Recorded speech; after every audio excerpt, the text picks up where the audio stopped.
This is absolutely no hate to Hard Eyes. I love you. I really want to see you in theaters, okay? Bring back movie theater dates. Bestie Tierra Voorhees, I'm gonna put her cute little doodle up here.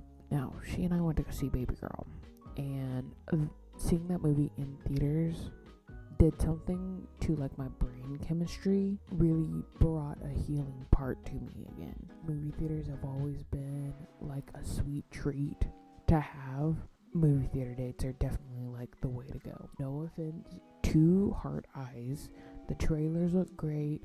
It looks super kitschy and cute. The casting looks amazing. But you can never be My Bloody Valentine 3D from 2009. Okay? You just can't.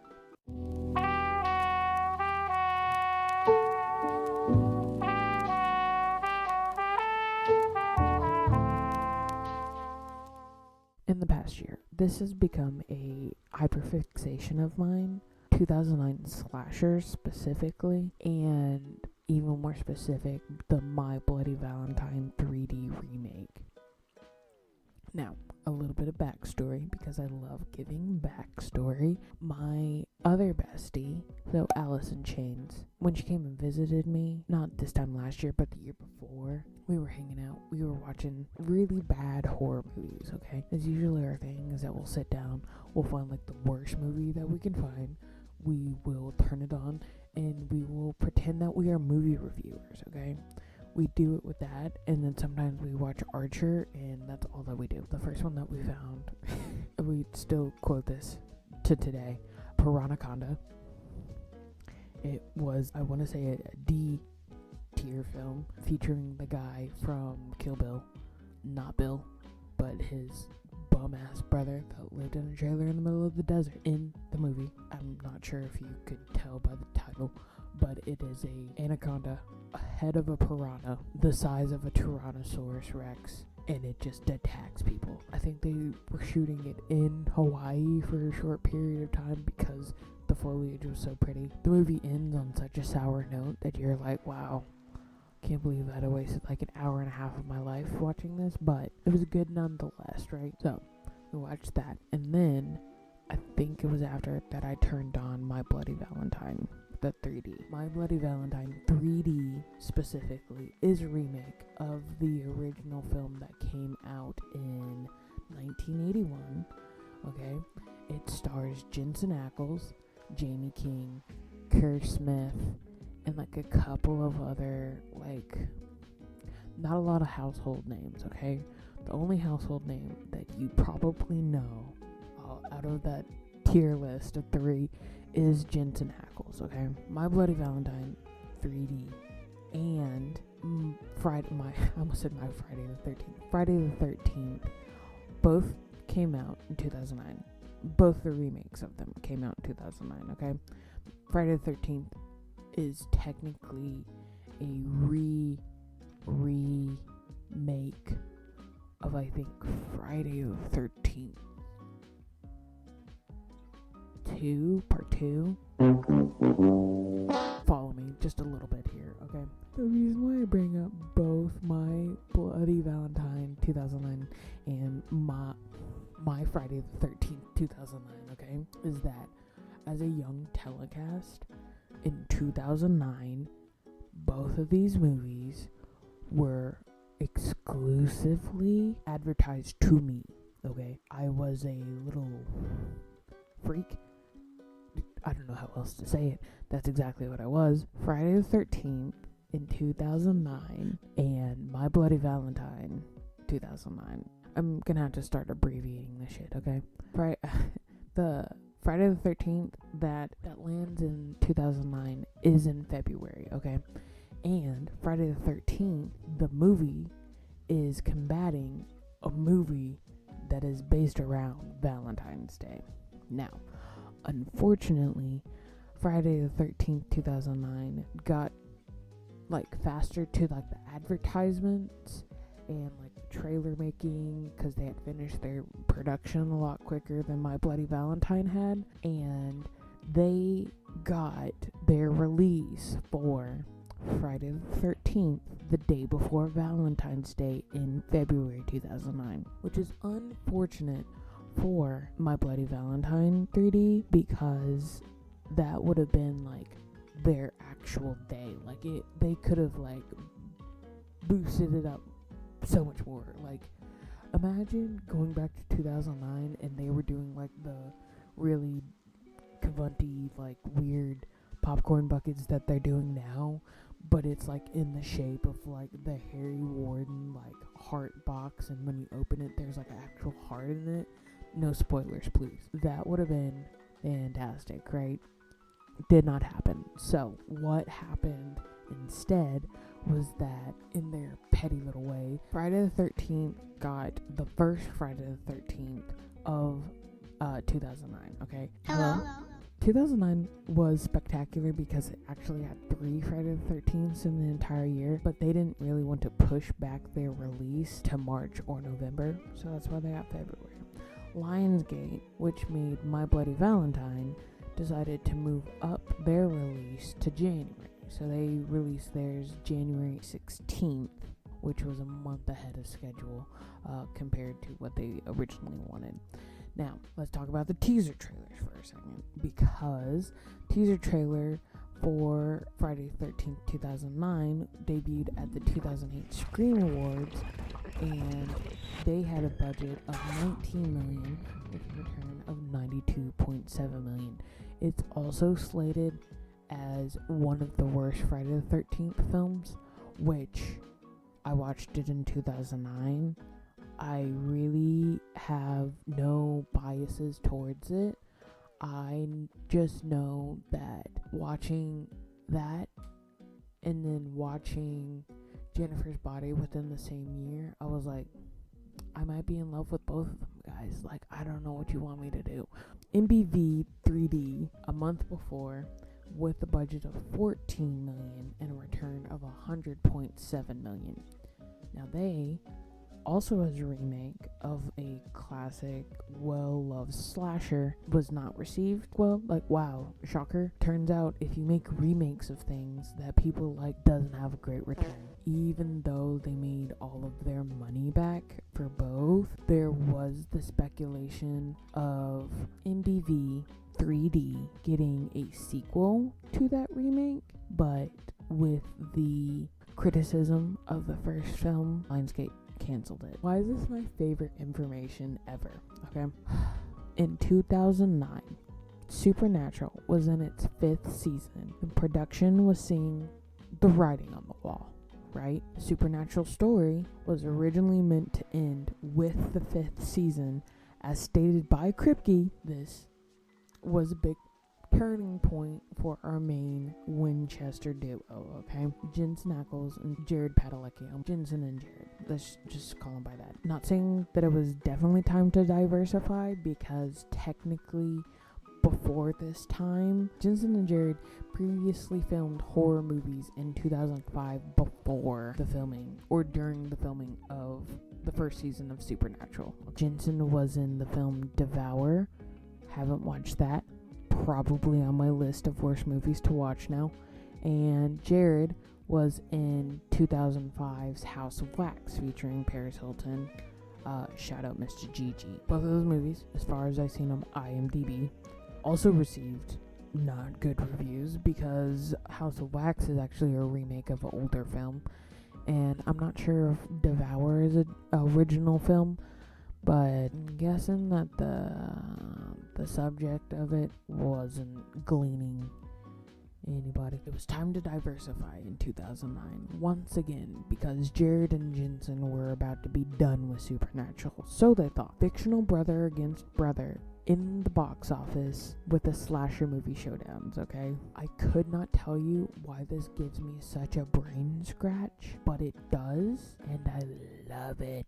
I love it so much. In MBV 3D, Jensen plays Tom Hanniger, son of the owner of the Hanniger Mines, which is a very big plot in My Bloody Valentine, okay? Now that we have all of that backstory, I think that it might be time to like actually dive into my run through of the campy horror that is MBV 3D. It was the first horror film and first R-rated film projected in real D 3D, which is so funny because if you watch it as the standard 2D, you can totally see where some parts were 3D created, and this was not using like the blue and red glasses. This was using like the weird hipster looking glasses that people would pop the lenses out of and wear to school. Don't know why I remember that so vividly. This is a remake, but with more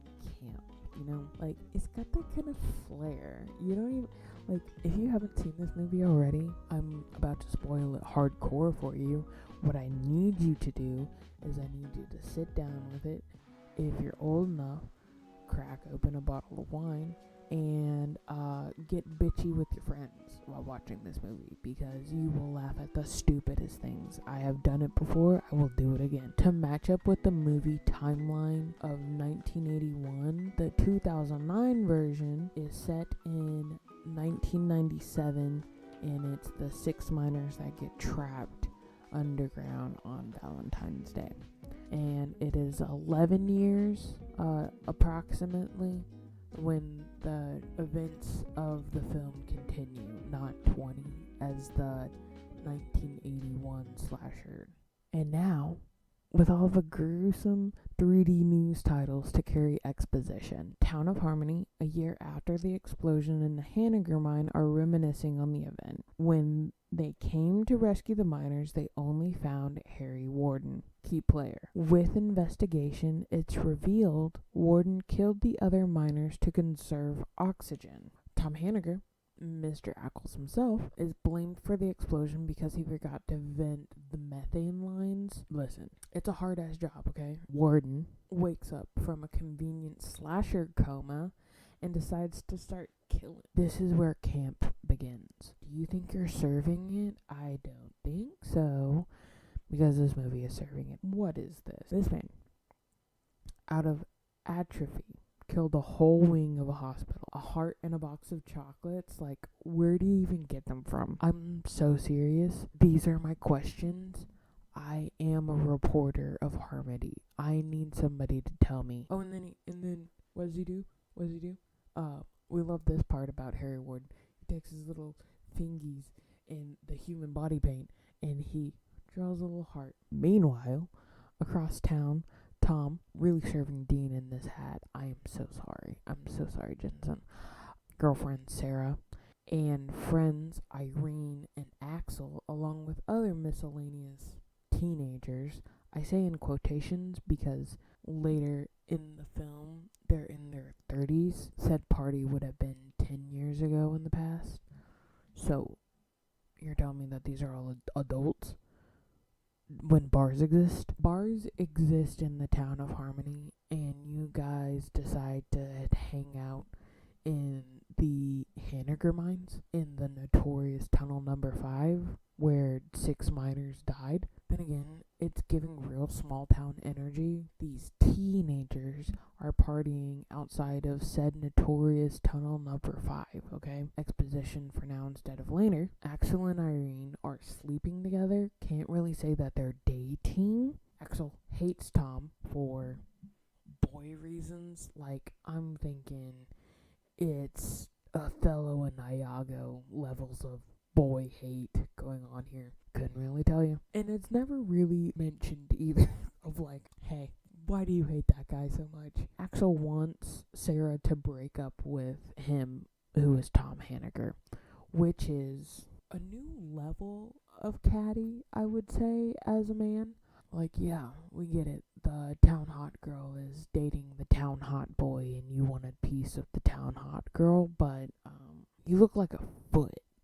This is no offense to Kerr Smith. Kerr Smith is, and I'm sure that's not how his name is actually said. I'm sure it's Kerr Smith, or Kerr is like a swear. But so Kerr Smith in his white hair era, which is current, is a fine man. But with the musty dusty whatever the fuck this facial hair thing is going on. However, he decides to unstyle his hair. It's giving real musty, dusty, crusty man, okay? Irene also mentions that Tom is the love of Sarah's life. I have one more teeny tiny tangent that I'm gonna try and keep small, and this is definitely about Sarah's outfit. This is so 2009 coded. Seeing her black bra under her white t-shirt and the jean skirt over the leggings, and I know I have worn an outfit similar to this. It really gives me like the Trixie,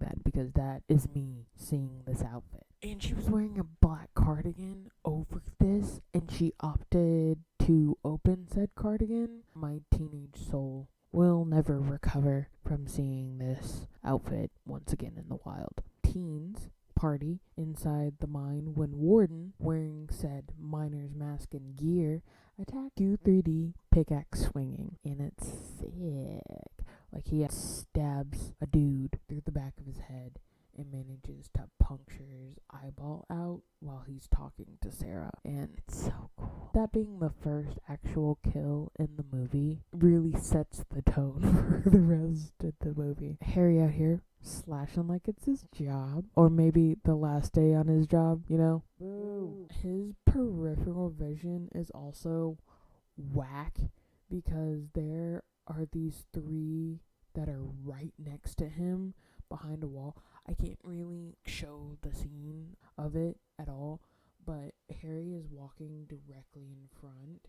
So Harry's walking directly in front, and then to his right is a wall, and behind this wall is Irene, Sarah, and Axel, okay? He's just, I'm sure the goggles in that mask are foggy and grimy and stuff, so he can't see very well, but his peripheral vision, or like his sensory, is not working correctly because he can't sense three people that are hiding directly behind a wall as if they're the Scooby Gang. Also, Scooby-Doo level buffoonery happened with this one guy running into low-set planks. Harry decaps a girl with a shovel, and it's so 3D. Sarah, Irene, and Axel leave, but Tom Hanniger is left behind with Harry Warden in the mine. Oh no! I want you to look at this man. This man hates Tommy, and I am still so confused as to why. There's nothing in like the later parts of this film that give any indication of like why these two have such a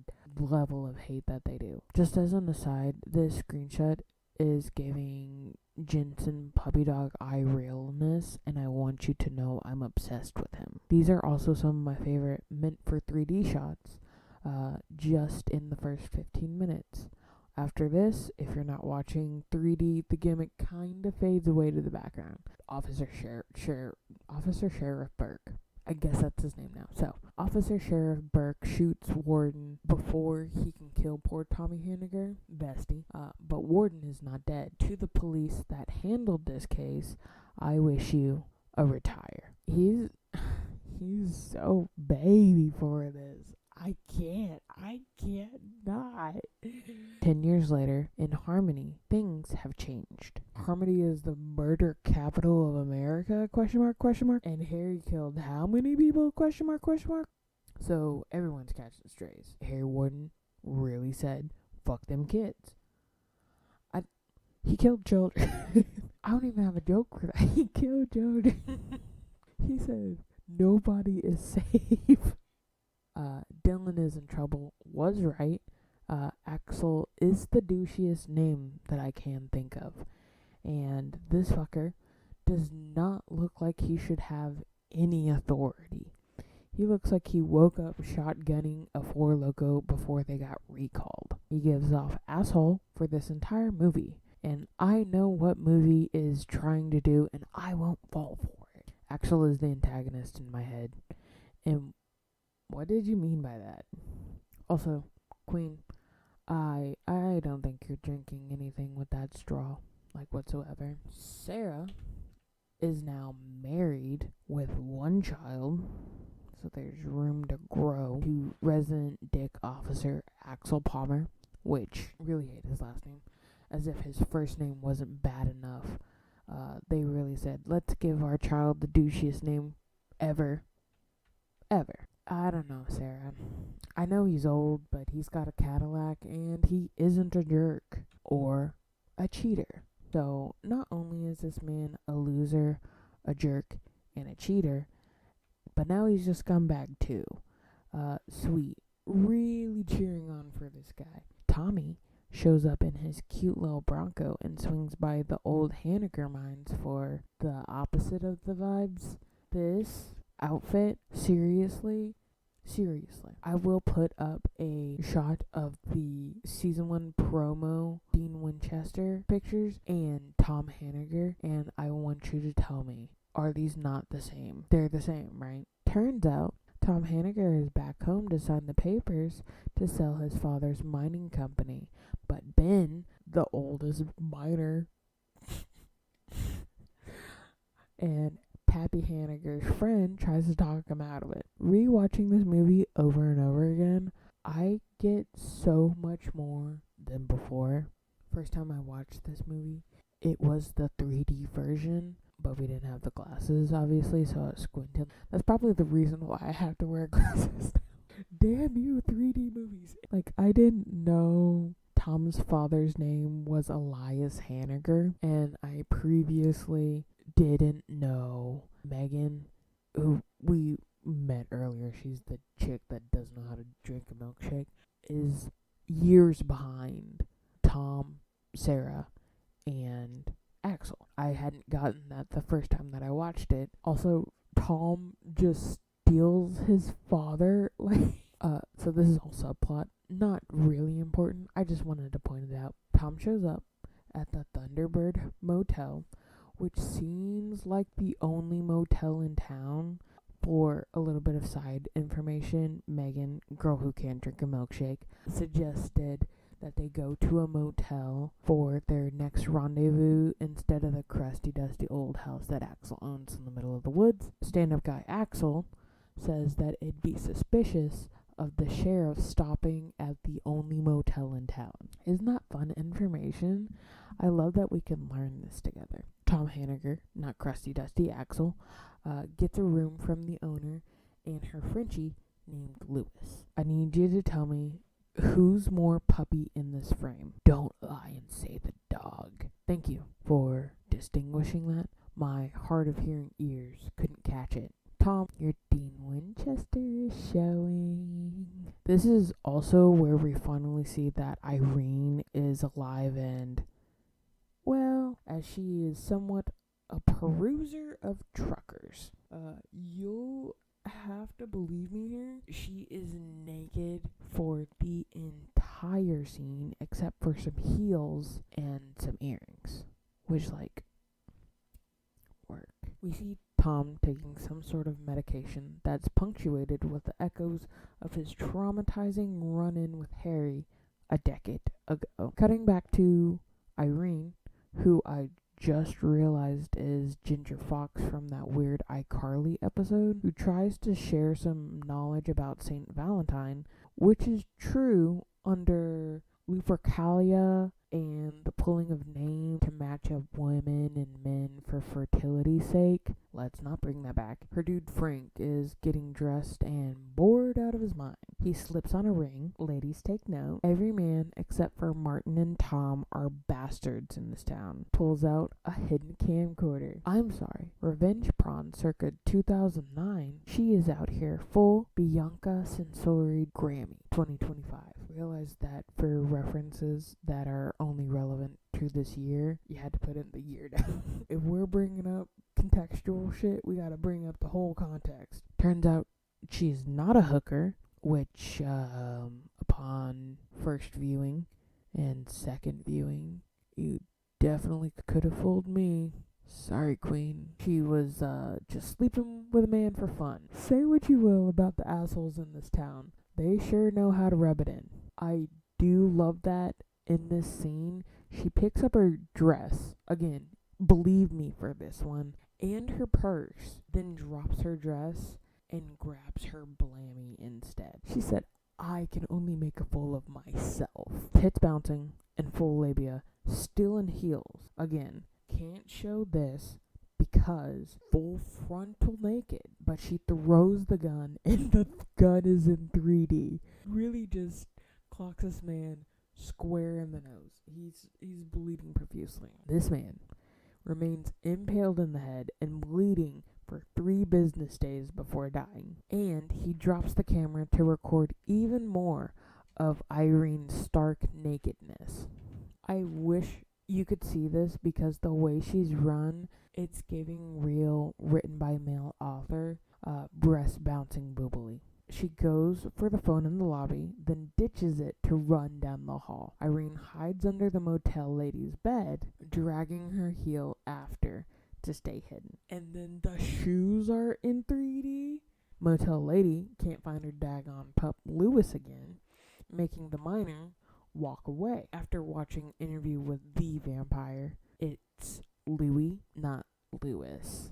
Okay, Ruh-roh Lewis. I'm sure you're sick of me pointing out the 3Dification of this movie, but I also really like the light being in 3D because it's one of those objects that you don't see having a form, but whatever, it's cool. But the gag is, this man didn't know his own strength and launched this little woman into the light fixture, causing literal sparks in the room. Irene is shocked. Boo. And the minor finds her under the bed, exposed, butt booty naked, fighting for your life. The golden age of slasher films. This look the minor gives through the metal bed frame is so cavant. Is it me, or does this man give... Now why did you do that? Irene stands up with the bed frame and puts herself to the wall. Love women in STEM. She is now closer to him, poking her eye out than before when she was under the bed. But whatever. I would have survived the biter from MBV, and I wouldn't have. After a little reverse pop goes the weasel, Irene takes it in the guts for the second time in one night. Ayo! Come on, high five. Don't leave me hanging. That was the best line that I wrote in this entire script. Come on, 3Dification of my hand. Next morning, police arrive. Shit's a mess, dog. Even unalived, I can't show Irene's body. She's gutted from tits to tummy for a visual, and the sick bastard stole her heart, but kept the espadrilles. Miss Ma'am had a framed photo of herself in the check-in lobby. She knew what she was doing, okay? You're telling me you had to choose between this and Mr. Flop Sweat Fuck Ass. You blew it! We learned that Tom didn't just leave. He bolted after the Warden Mine incident. His father didn't even know where he was. For 10 years! Whose goddamn white baby is that? I never thought of Axel to be the one to settle down. But he always did like you. Whack! So whack! Sarah goes home. She reminisces on her picture with Tom from earlier, except now Tom's eyes look like a demon. Axel calls his wife, then says this a sentence in. He tells Sarah that Irene was the one murked at the hotel. Is it me, or doesn't seem like everyone is trying to keep a straight face here? Axel takes the Valentine, and I don't know how she was holding it, but he gets a little blood on his fingies. He opens it up. It's a heart inside of a heart. Heartception. Cut to the old sheriff and deputy at the bar. I really do hate to say this. I hate to say this, but shouldn't you guys be like, never mind. Tom shows up just as they're talking about Harry Warden and the canary cage. That's whimsical. Side note, it shows on this flyer that February 14th, Valentine's Day, is on a Saturday. The day before is Friday the 13th. He sits down at the bar. Hinch, the old deputy, has an eye out for him. He's on hater mode, getting up from his seat to swing on Tom, who just sat down. Hinch, along with a few other patrons, don't want Tom back because they think he spurned Harry to return. We have a 3D effect that doesn't directly involve Harry Warden or murder. Look it, he broke some glass with his fist. Old sheriff tries to get Tom out, but Tom says, why? 'Cause you people want to blame me for the shit that happened a year ago? Well, yeah. Tom turns back on old sheriff. It's old Sheriff Burke. I forgot his name for a second. Tom turns back on old Sheriff Burke and asks, why don't they blame you? You were the sheriff. And the sheriff is too stunned to speak. You know, small towns, small minds. Old sheriff says, well, I saved your ass a second time, but don't worry, there won't be a third. I have a serious thing that I need to discuss with you back at this Palmer house, okay? Back at the Palmer house, Sarah finds Axel in his serial killer office. Why does he have plastic curtains like Dexter? And he's watching Irene's accidental sex tape, which, as we have seen earlier in said film, does also show like the last moments of her life. He asks if she's seen Tom since he came back into town, but he says it in a very I'm pretending I'm not jealous way. When she tells him she saw Tom at the grocery store, I am imagining a Piggly Wiggly. He says, it looks like the love of your life might be involved in some very deep shit. Sir? Get over yourself, honestly. Let it go, dude. That was 10 years ago, bro. Sarah tries to say he's not the love of her life, but Sheriff Butt over here exposes her and Tom's photo left on the bedroom dresser. I almost said counter. I don't know why. It's the last time you two were together. Always brings a tear to my eye. Ma'am, how are you not parched dry from this grown man's behavior? Sahara Desert type behavior. Is this for her sake or your jealousy? Not even 5 hours. I licked my microphone. Not even 5 hours later, Tom sneaks up on Sarah, opening the Piggly Wiggly, and asks to talk to her. Listen. You and me, heart to heart. If this man approached me and asked me to talk to him, I would quit my job in a millisecond for him if he asked me nicely. What does the tiger say? Arr. Sorry, I think the joke is supposed to be roar.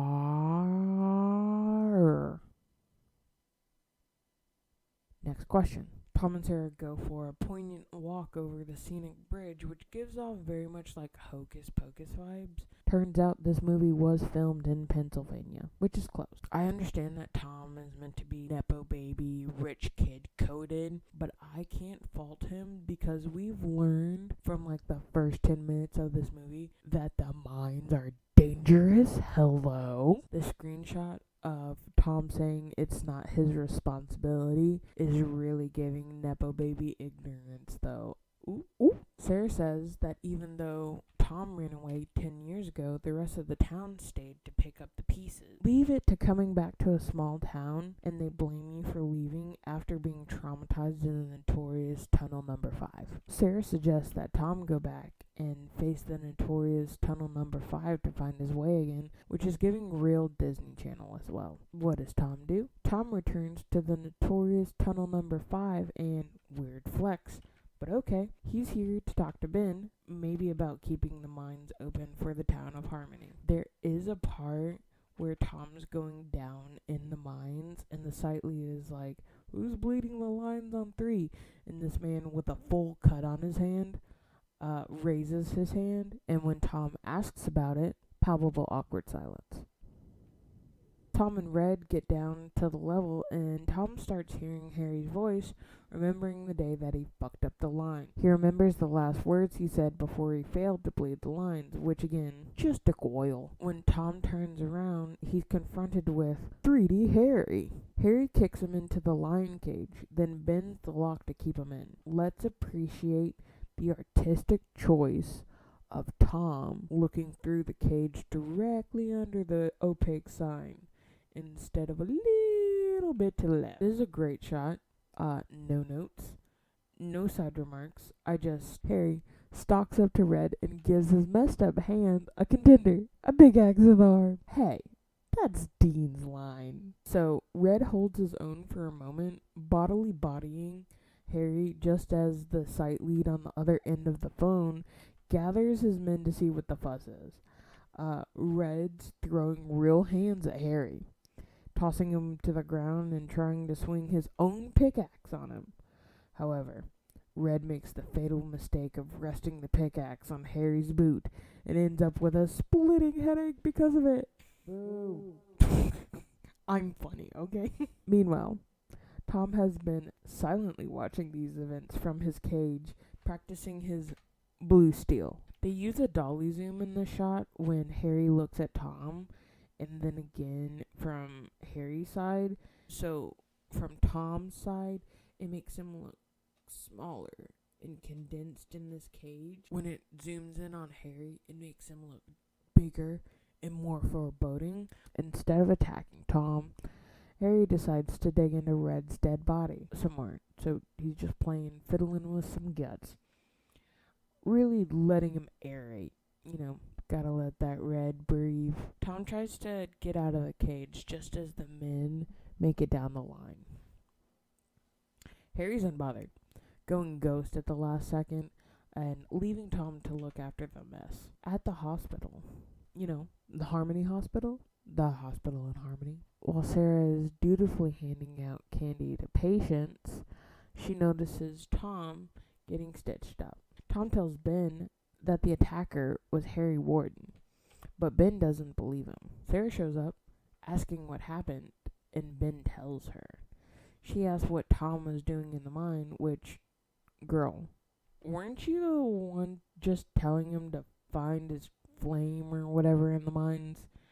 And Tom says that he was trying to find Ben to tell him he wasn't selling it. And like the fucking villain he is, Axel appears from this little funk-ass little curtain in the middle of the room, giving real character enter the room gasp.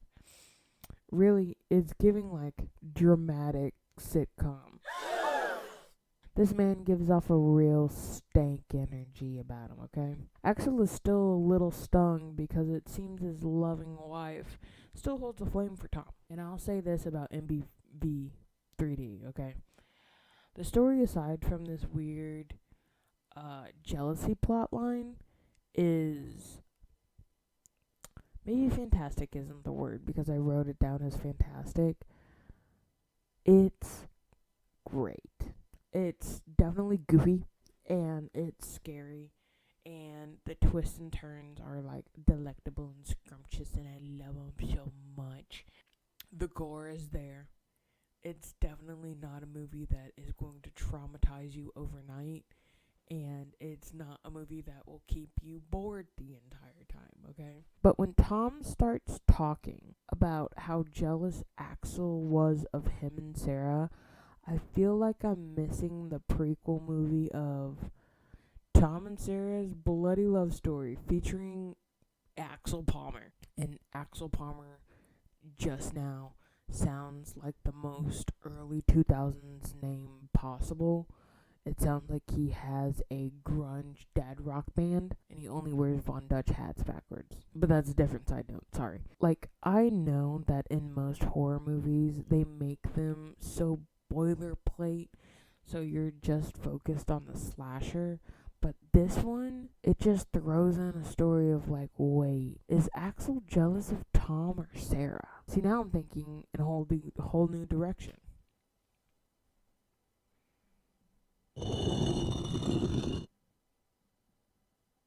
And enemies to lovers, you see. Even Tom is like, are we sure this is about me, bro? I'm just over here casually flexing. Axel's like, the town's been in a frenzy since you got here. And then he gives Tom an ultimatum. You want to tell them or should I? Tell us what, Tom? What if this was the thing Axel wanted to share? Like, he just wanted someone to talk about his childhood with. But no, it turns out a ton of the town oldies went biblical on Harry Warden, and Sheriff Burke, the old man sheriff, covered it up. Axel calls them the town fathers, right? But Ben looks like he could be someone's forefather. No offense to this man. Is that Bill Paxton? Is this the man Bill Paxton? Hold on. I'm gonna look it up. Kevin Tighe. I feel like he's played a pervert in a movie before. He did. He did. He played a pervert. He played a pervert. He played a pervert. He The reason why I said he played a pervert is because he played this shit played in Law and Order SVU.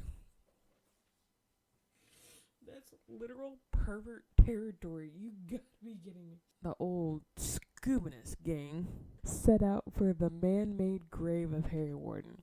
Axel wants to have the bones on display, he says, to dissuade the people from thinking the boogeyman is back. When they show up to the makeshift grave of Harry, they realize it's empty.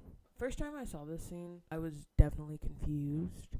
I was definitely wondering why they were standing over a dry creek bed. That's what it looks like, because that's not his grave. They took rocks to cover this man's grave, as if that wouldn't draw attention to somebody eventually.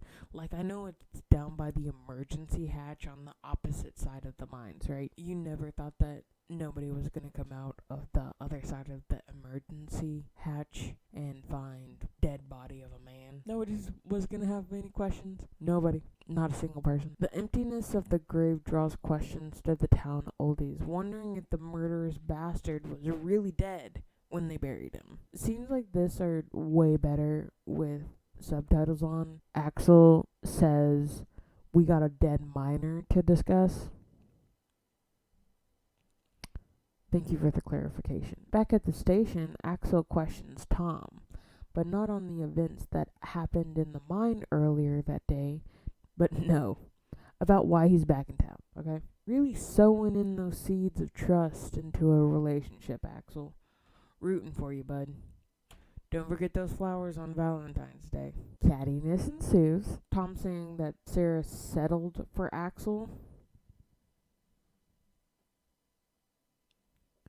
which he did, and Axel retorts by punching Tom in the face. This is the second time this man has been punched since he got back into town. I don't think this man has slept, but this man has definitely taken 2 double-deckers to the face.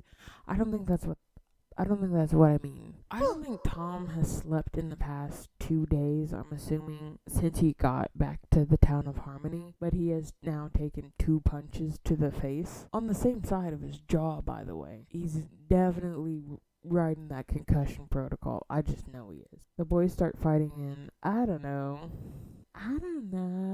You think? And when Martin tries to step it. And when Martin tries to step in, Axel wants to abuse his power to lock Tom up because he's a tomcat? Okay, yeah.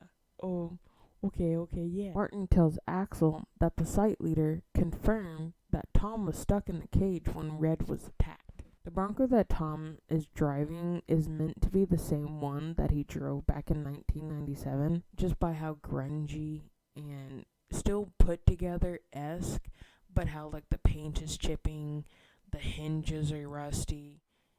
It's a well-kept car. So I did some internet looking because I'm really into Broncos. And apparently this model is a 1970. This model car is now an antique, and they had 3 of these things for the shooting of MBV 3D. When the car is looking all rusty, like it does when Tom is throwing open its doors, I'm not sure it's all movie makeup, okay? Shocked that this thing turns over on the first time, too. Tom tries to go back into the notorious tunnel number 5, but shies away, opting to take his medication instead. Good choices. When he shines a light into the tunnel again, he notices a similar light from the hilltop overlooking the mines. He pauses, looking away and back to see the light went away. So, obviously, he goes to investigate. So when he gets up to the hill, he finds Axel's rundown little love shack. Suspicious. Though he's unequipped in hunting ghosts, Tom searches the love shack before making his way inside. He is carrying a crowbar for safety. He encounters a badass rat. Like, brother, how did this rat is surviving, snacking on some Valentine's chocolates and the card from Megan to Axel. Wow, he loves his keepsakes. I did have to look up if rats can eat chocolate, and turns out they can't. The next scene is Ben being woken up from sleeping in his recliner. He has his Master Blaster next to him and the most recent newspaper on his lap. You knew that when this man's 8-foot-long musket came into play, I was going to mention the 3D-ification of it, okay? This line would go hard in a Tumblr poem. Now, this scene scares me every time. I was just writing this script, rewatching this film, making sure that I was getting every I dotted and T crossed, right? And it got me another time. Ben is blissfully unaware, walking away. You'd think it's going to change cameras to show that Harry's directly behind him, but it's not even seconds later that Harry jumps out. The music goes hard. It's so cheap, but it pays off. It's so good. Would it be too much? Chat, be honest with me. Actually, don't be honest with me. I need you to listen for a second because I'm going to be vulnerable here, okay?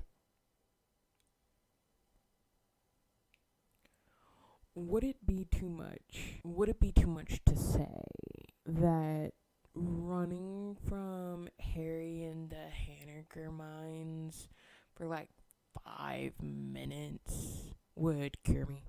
We can call a timeout after 5 minutes because there's no way that I'm running more than that. A 5-minute brisk jog would solve some of my issues. Ben gets murdered in a way that really, really sucks, okay?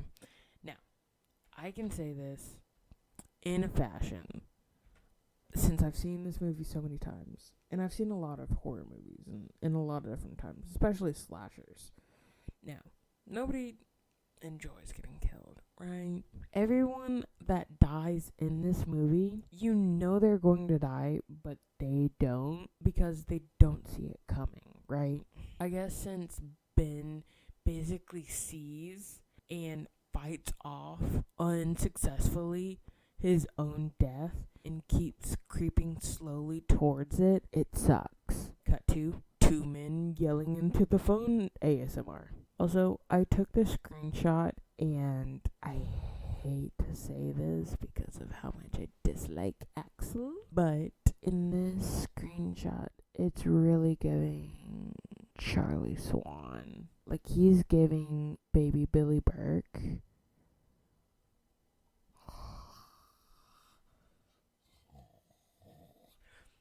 You didn't hear me say that out loud, okay? Sarah shows up to lovingly give her husband some lunch, and Axel cannot keep his temper about Tom.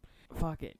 He hates Tom. I don't know why he hates Tom. He kicks a desk when Sarah mentions that Tom was locked in the cage down in the mine, bringing up his own alibi. I'm sorry. When Axel asks what's going on between the two of them, Sarah goes mute. Martin gets a call. Turns out they found Ben out in the unmarked grave of Harry Warden. Axel says that they're being mocked, stating that only 3 people knew they were out there, then ordering a roundup on Tom and Sheriff Burke. Megan and Sarah are at the grocery store, okay? Megan works with Sarah at the grocery store, having just received orders from Axel to get home as soon as possible. However, Megan decides to take this as the perfect opportunity to ask how Sarah ended up, read this as, settled for Axel. Written side note, there is absolute no way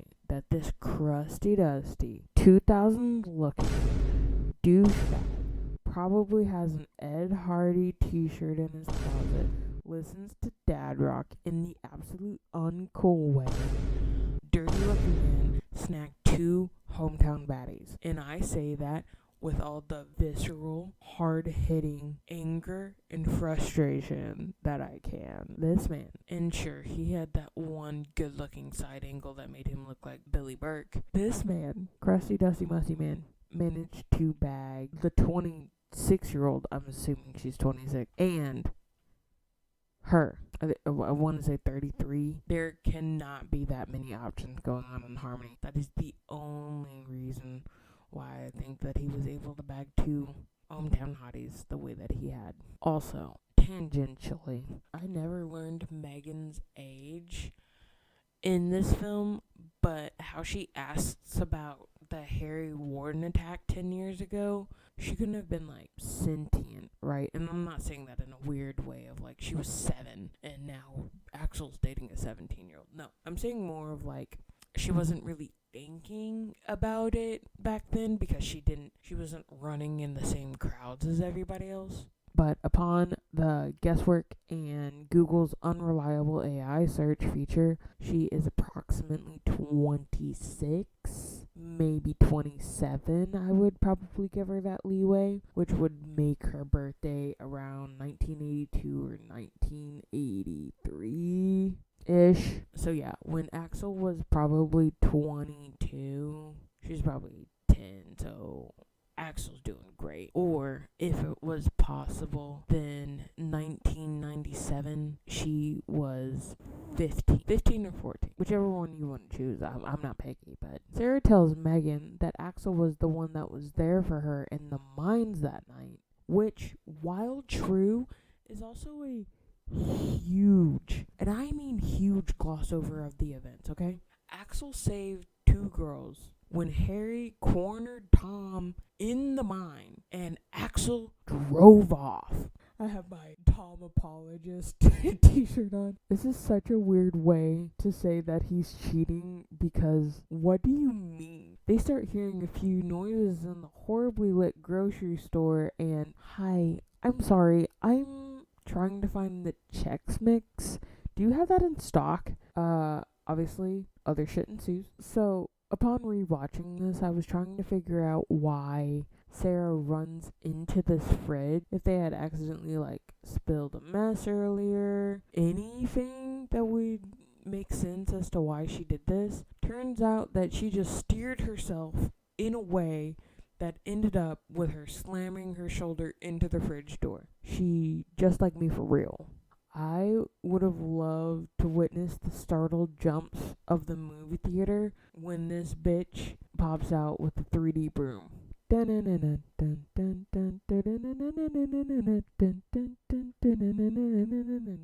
This would be me on the 6th minute when I tell Harry to take a break and I realize we're not playing. Allow this to be the second time I've shown you that Sarah lacks spatial awareness of sharp things near her face until it's too late. I'll be honest. The last time I watched this, I was wondering what the hell on the wall they were supposed to not touch. I'm now seeing that Sarah is trying to use her leg as leverage to keep the door closed. Real bionic woman over here.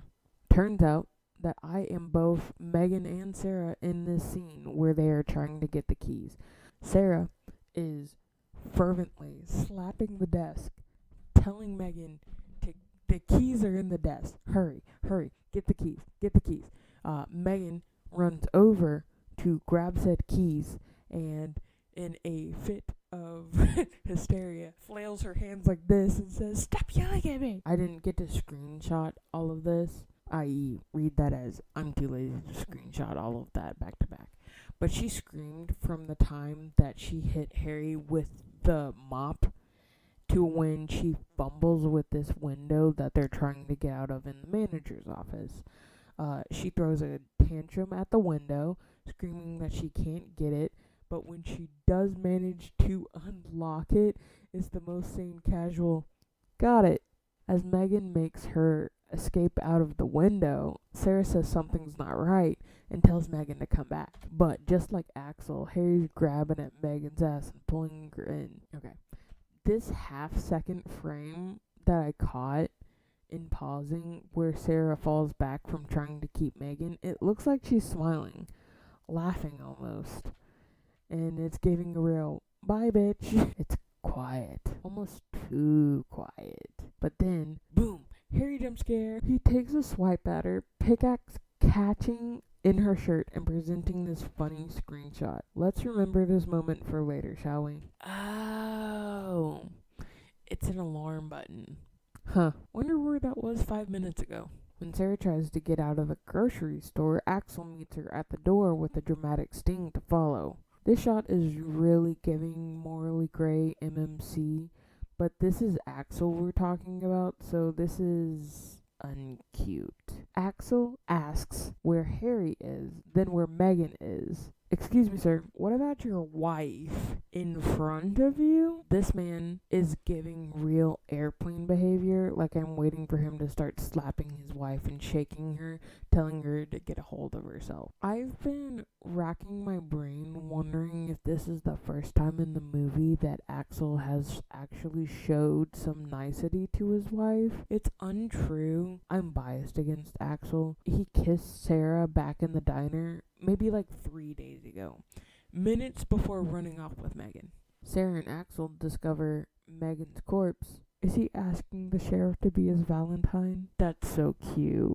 Are you gonna ask me to be your Valentine? The next day. Welcome back to day 2 of me trying to finish this script. Turned out that when you try to make a schedule for a video to come out on Valentine's Day, and then you wait until 2 days before Valentine's Day to actually consider recording, you don't actually get it finished on Valentine's Day. It is Valentine's Day as I'm recording this second part. You could not get me to finish this long ass script in my first take. I think that I'm just gonna start winging it, as I probably should have with the movie the first time. So now to one piece of tape and one more piece of tape. This man is really trying to figure out how to word what he's about to say next very carefully, but his douchebag override won't let him. Axel tells Sarah she should go to the hospital and to get checked out. Sarah asks why Harry decided to attack Megan, to which Axel mentions that he's going after everyone connected to the mines. Okay. You'll remember how we were just talking about how underage Megan was when they went to the mine party in 1997. You know, when Megan couldn't go to the mines as a minor. That was 10 years ago. She knows. She knows. You know she knows.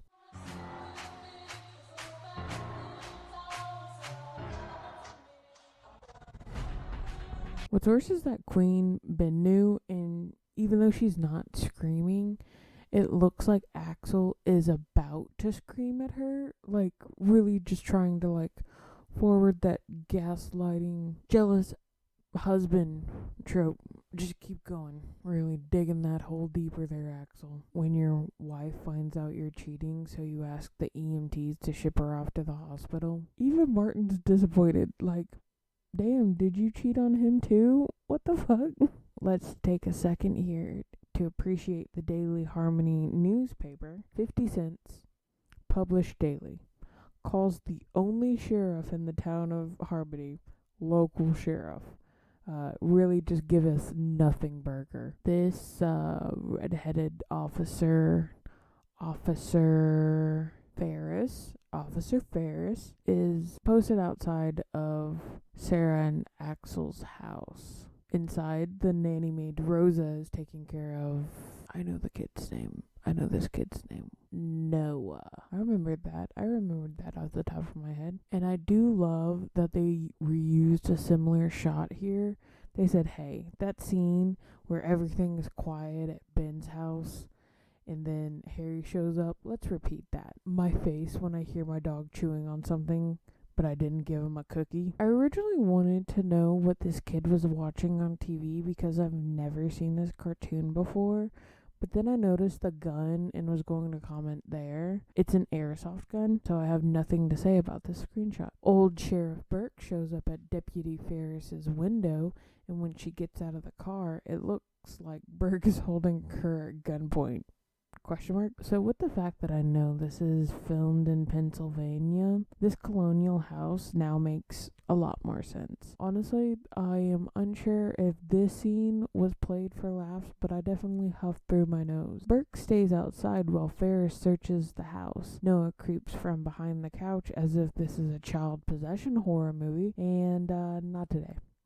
Not today, child. I'm gonna need you to scoot your happy little ass right back behind that couch. Burke scans the porch, and I wanted to take another second here to go back to the layout of this house. And I know I keep going on these little tiny tangents, but the more that I watch this movie, the more I have so many more questions. If the first floor is the living room, the kitchen, dining room, laundry room, layout, and then the second floor is, you could say, Axel and Sarah's bedroom, and then across that same second floor is Noah's bedroom. Then where does Axel's creepy Dexter-like office come into play, where he was basically watching a dead woman's sex tape behind plastic curtains? Where does that come into play into this layout? Because part of me thinks that they actually filmed that part in a different house, but then remembered that the walls in this house are red instead of gray, and they just kind of played it off for a while. Harry be playing these like 3D chess games now. I'm not entirely sure where he got like the cunning to do this, but he left his light over the porch so it could be found by Burke, just to throw Burke off of his rhythm. I also get nervous about opening the thumping washing machine, having to rebalance my comforter. Rose's death has to be the nastiest death I've seen in like all of my horror days. I'm not really into like the Saw franchise or anything like that. I'm actually very squeamish when it comes to a lot of things and a lot of bombastic side-eye to the first Terrifier movie. So the effects that are on Rosa are definitely like, you can call me a weenie. I don't really care. This death is nasty. Burke hears the commotion, but Harry got to slash in first. I want to make this as a side note before we go any further into the climax of this movie, okay? I want everybody to recognize how small this Harry Warden is in this scene. The actor is not kneeling. Burke is almost a foot taller than this person. I don't know what Burke's height is, but it's definitely inconsistent to the Harry Wardens that we've seen earlier in this movie, okay? Burke gets his jaw ripped off in 3D fashion. Cut to Tom pulling his car into an alleyway and calling Sarah on her flip phone. Sarah tells Tom he was right, that Harry Warden is back. Tom asks if Sarah saw his face, but Sarah says no, she just saw the mask. Tom tells Sarah that he doesn't think it's Harry Warden. He asks if Sarah trusts him, which is like minor red flag, okay? I'm trusting Dean Winchester in this, okay? Sarah says she trusts him, and Tom tells her he has something he has to show her. Don't sprain your ankle briskly jogging in there, bum. The absolute neck-breaking speed this man went into trying to check on his wife is astounding. I do also love the shade this nurse gives Axel, saying that his wife left with that nice Tom Hanniger. Get wrecked, Axel. Like, get wrecked, Axel. You're gonna want to hear this cliche. Also, look at this nice nurse ear hustling in the background. She is such a gossip. I know it. Like, I want to get lunch with her and hear all about the town of Harmony. Yeah, that crusty Dusty Loveton plays his daddy's old place. Axel's not who you think he is. That's what I've been saying. Tom suggests that Axel is responsible for what's going on. Tom tells Sarah not to answer. Sarah answers anyway. Classic Sarah. Axel, jeez. Like a dog with a bone. You're so jealous. Who is that? Tom, who is that? Who is that? Tom, there's only like 3 people that Sarah talks to. You're in the car with her. Her son's still at home. What do you think? Like, what do you think?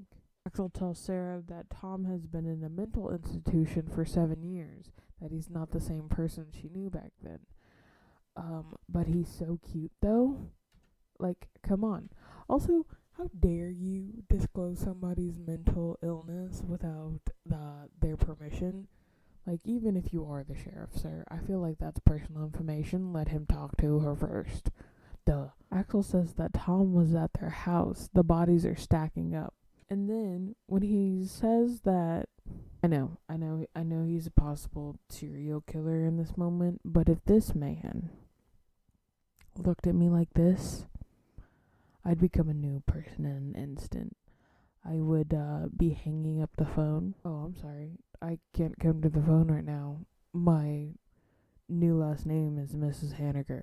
And then just, who is she? Who is she really? Well, shit, at least he's honest. I really think in this moment it's way too late to say sorry. Your wife is in the car with a probable killer, and said killer just murked your side chick baby mama. Tom tries to tell Sarah that he's not the killer.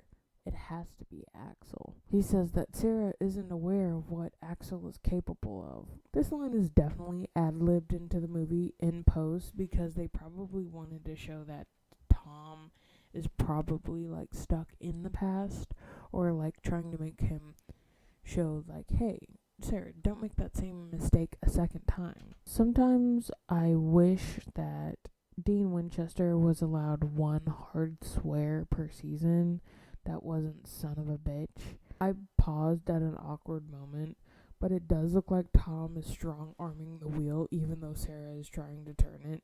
She does take the wheel and crashes Tom's 38-year-old car into a 3D-ified tree branch. I promise this is the last tangent that I'll have, like a big one, before the end of this movie. This branch, star of the shot, obviously, I mean, really killing it here, is so long that it goes through the car's front and back window. Now, originally I was going to say that this is a road hazard, but it turns out in the later shot of this car wreck, it is about, I want to say 6 feet off of the road itself, and this tree is blocked by a roadblock, okay? So it's hella convenient that they ran into this tree specifically. Now, I wanted to point out that the length of a Bronco is approximately 152 inches, okay? And even if the front 40 inches of the car was crushed, which it's very hard to do because old cars are made of metal, and metal is very difficult to like bend, and the engine's also in there. Like, that would mean that this branch is jutting out about 3 feet over this roadblock, ready to just stab into somebody's car, and hopefully not the person who got stuck with the middle seat, because they're getting the capos. I was like, oh yeah, 3D-ifying a tree branch is cool, but how long did they have to make that tree branch in order for it to go through the front and back window of a Bronco, a 1970s Bronco to be sure? Anyways, Tom is knocked out and Sarah runs away from the giant car branch. He runs into the woods, leaving Tom to climb out of the car injured. The fact that this man lets his wife, who is running away from Tom Haniger, ring out twice before answering is diabolical behavior. He's really holding on to that phone as hard as he can, letting it ring twice before actually picking up and being like, hey Sarah, why don't you get up to my crusty dusty love den and stay there and make sure that you're okay. Sarah gets to Axel's crusty dusty love den and finds Megan's ugly ass card.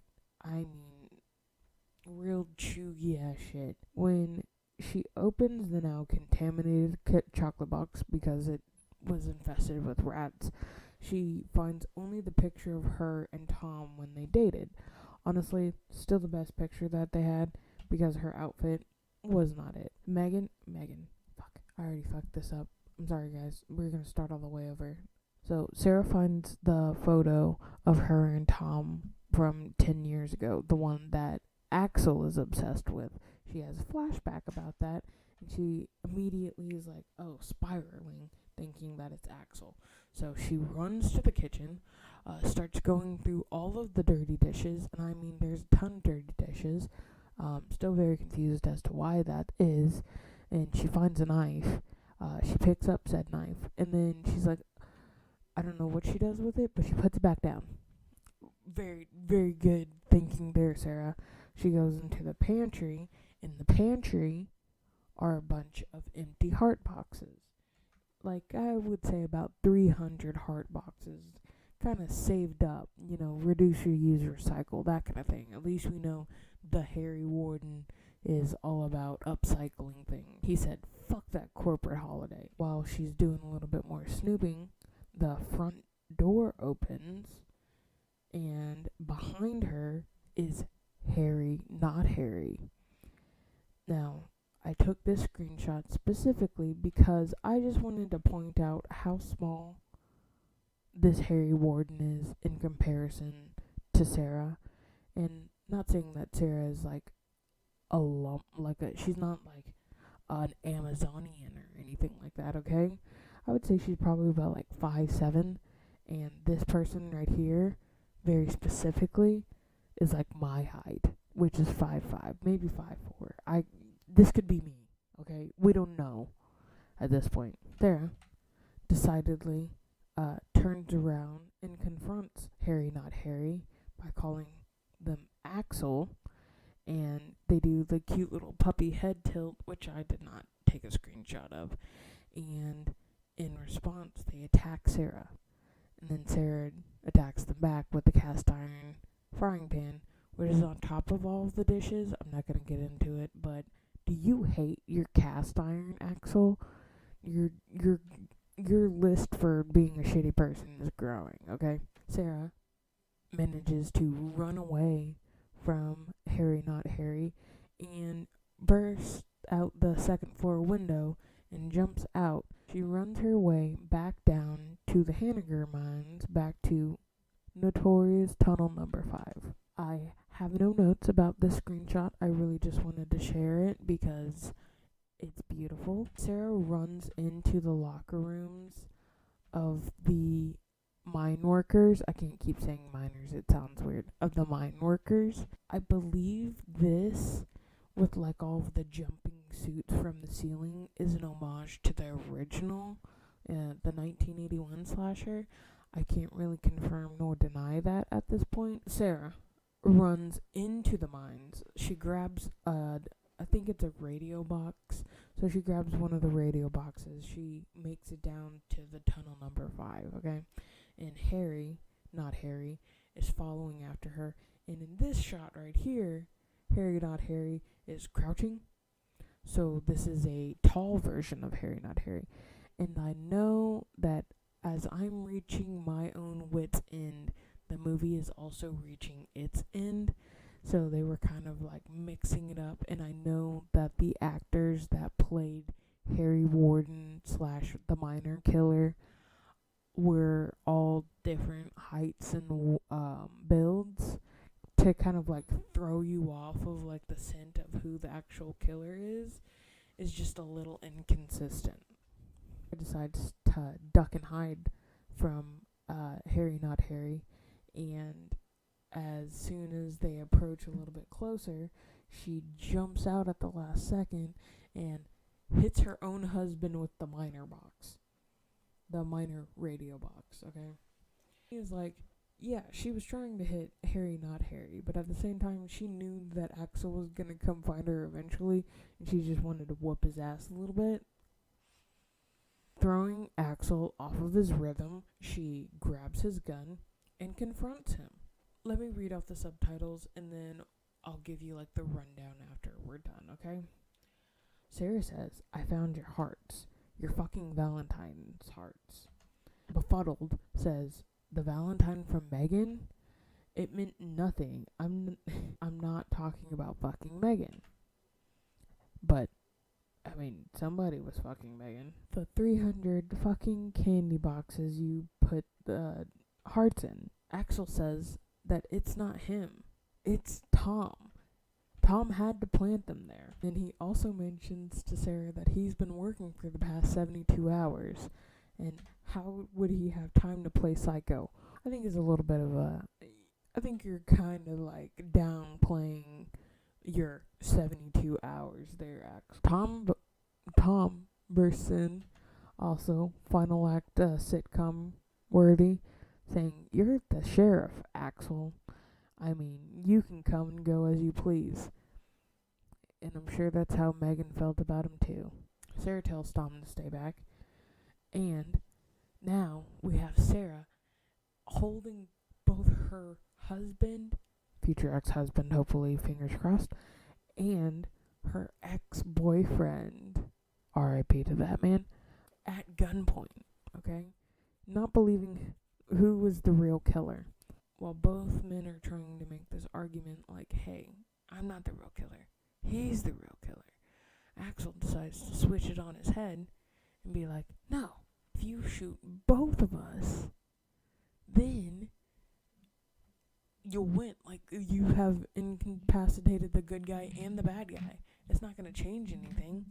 You know, one of us is going to walk away scot-free. The other one is going to be incapacitated. We can put him in jail.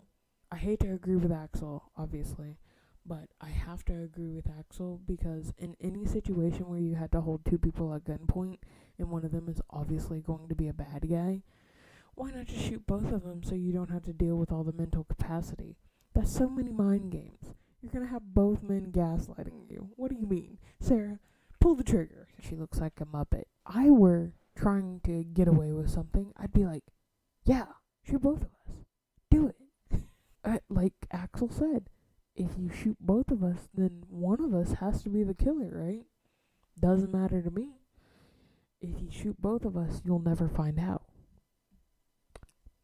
Mental game. Tom tries to reason with Sarah, being like, wait, the words that Megan wrote in the card to Axel were the same words that were written over her dead body, right? To which Axel responds, I'm gonna rip your fucking head off. Sir, as a sheriff, you're not using your deductive reasoning. Your wife over here is picking up your pieces. How did you know that Megan was dead?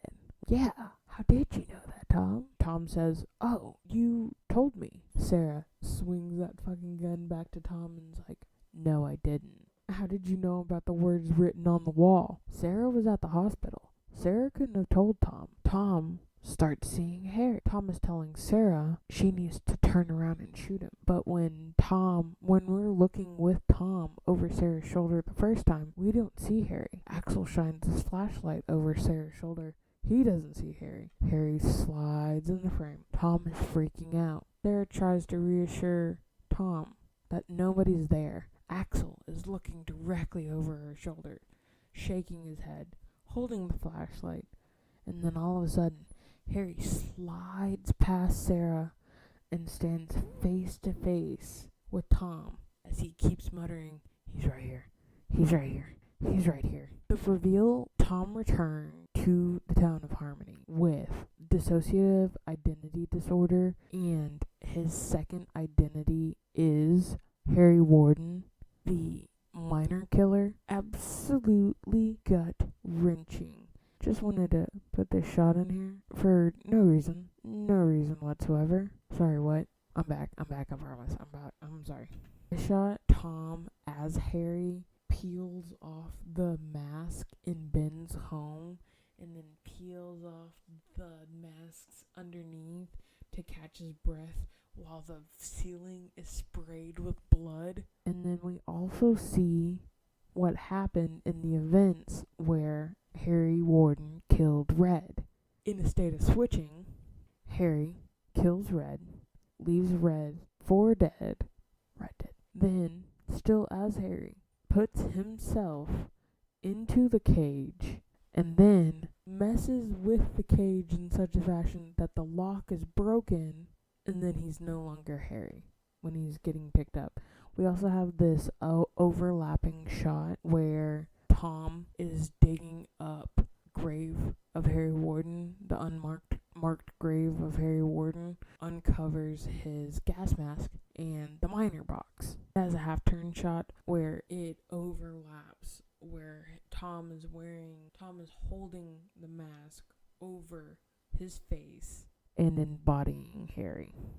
Sarah tries to tell Tom, Harry's not here, to which Axel responds, he's right here. And then he addresses Tom as Harry, to which Harry as Tom responds in a very gruff voice, like, oh, oh, oh, I'm right here. I know that Jensen Ackles is better at like voice acting. He's the Red Hood, okay? So we know that he's better at voice acting, but in comparison, I suck. In the final moments, Harry as Tom and Axel as Axel have their final showdown in the mind. This movie has showed me nothing about why I should care about the whatever rivalry that's going on between Axel and Tom. This movie has not showed me a single reason why I should care this much about two men in their 30s not liking each other.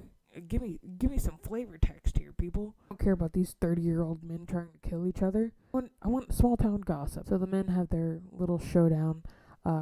Axel opts for a shovel, and Harry, as Tom Hanniger, picks up his trusty pickaxe. Now the men start swinging over and over again in this notorious tunnel number 5, and they look at the revolver and they realize that they only have one shot left. It says, okay, we can't miss. But what's worse is that he hands the gun back to his wife. That's the worst thing. Like, I have nothing else to say. He hands the gun back to his wife. Okay, guys, so my phone died at the last minute, so we're just going to breeze towards the rest of this movie as quickly as possible. Axel Badshot hands the gun to his Badshot wife. Tom Hanniger, as Harry Warden, approaches.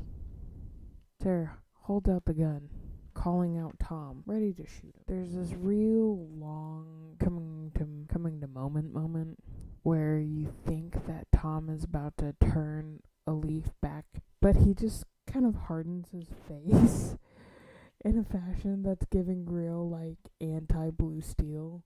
Like, I'm gonna fuck you up. You know what? I'm gonna fuck you up, then I'm gonna fuck your husband up. And Sarah realizes that she should shoot the oxygen tanks behind Tom Hanniger, only after making the effort to shoot Tom Hanniger inside. But it still explodes, and this shot gets attacked by the same lines that caused this entire situation in the first place. Wow, full circle. Full circle, I say.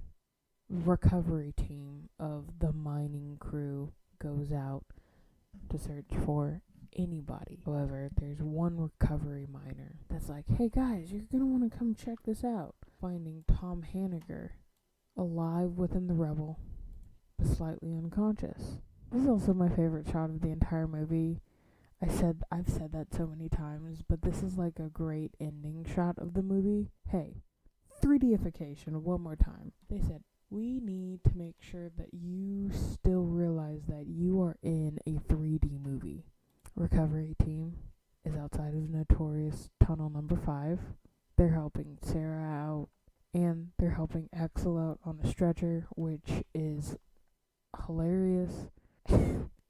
They really mummified this man. They put like 2 shoulder straps on him, 2 ankle straps. They were like, you're not getting out of this. But Martin asks where Tom Hanniger is. Axel says that Tom's dead, which is like hella convenient for you, but like you still have to do all of the paperwork after this, Axel. Martin's confused, obviously. And you want to talk about the most atrocious line of this entire movie? Look at this shit.